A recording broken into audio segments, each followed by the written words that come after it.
Hey guys, so I wanted to make a quick video on this. It's such an important topic, and it's one that's completely overlooked in my opinion. I was actually affected by it 4 years ago when someone I knew very well was accused of raping the girl that he was living with at the time. Basically, this guy had been seeing this woman for roughly 3 years, and it had become a completely one-sided relationship at the end of those 3 years. She had gained over 100 pounds. He was paying for everything. They still had an outstanding mortgage on the house. He was paying for that. She was just living like a slob and expecting him to do everything. She didn't even have a job at that point either. So literally everything was paid for by him, and he wasn't getting anything out of it anymore because she had stopped giving him sex. And so one day she said that she wanted to have a baby. Obviously she wanted to ring this guy in and milk him for what he's worth. At the time he was earning over $200,000, and she knew that she was nearing the end of her line, and this was her Hail Mary in a sense.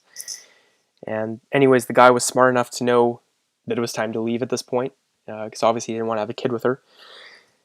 So he left, and about a week later he was charged with raping her. What ensued was, it's absolutely disgusting. His name was dragged through the media. He was completely defamed. The court system absolutely ruined him, and he can't find a job. He's lost his well-paying job now. He can't get it back, and his life was completely ruined by this cunt that decided that it would be a good idea to accuse him of rape. So the point of this is, watch what you do, guys. You don't know what kind of woman you're dealing with. In the end, you really just don't know what they're going to do. So be careful in that sense, and just know, what the repercussions are and what the risks are when you deal with crazy women.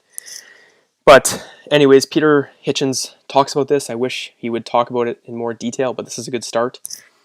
Maybe I can find the extended clip of this, and I'll share it on the channel too. So anyways, thanks for watching, guys, and enjoy the rest of the video. Peter? I think no one's arguing about the horrible nature of rape or the need to punish convicted rapists seriously. What seems to me to be behind this, though, is a willingness to set aside the greatest protection that our liberty has in this country, which is the presumption of innocence.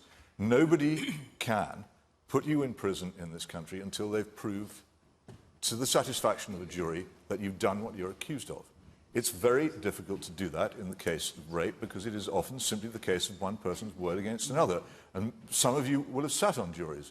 All of you probably will. When you do, you will find that it's extremely difficult to make up your mind about this. And when you are considering whether to send somebody to prison, which we've all agreed is a very unpleasant place, perhaps for many years, and to ruin his life forever, then you have to think very hard about whether and what you believe. How you can get rid, I would pay almost any price to preserve jury trial and the presumption of innocence, because they are the absolute solid bedrock of the liberty which we have in this country, more valuable than democracy, more valuable than practically anything else in keeping the state from being too powerful. Be very careful about listening to siren calls for dropping the rules of evidence and making it easier to convict. It may be you one day who is more easily convicted as a result, and then you'll know what it means. Okay, yeah, a lady here. Oh, you're blaming the victim there. You are the person that is installing rape culture into this country. The reason why there's such a small amount of people that are convicted is because people don't report it because of rape culture. There needs to be this whole change in the attitude of people. Poor people that are convicted of rape, oh, how are their lives ruined?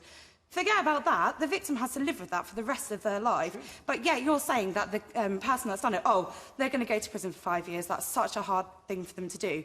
There's a footballer who's now about to go back into the public eye, who's been convicted of raping a 19-year-old girl. Don't name him, please. I won't name him, but he's about to go back, and he has had so many people go, oh, he's ruined his life because he's managed to rape this girl. Well, what about her? I think we'll move away from specifics, actually. We'll take your point. Yes, lady with the blue hair. It still doesn't make it right to send a person to prison unless you've proven guilty, does it?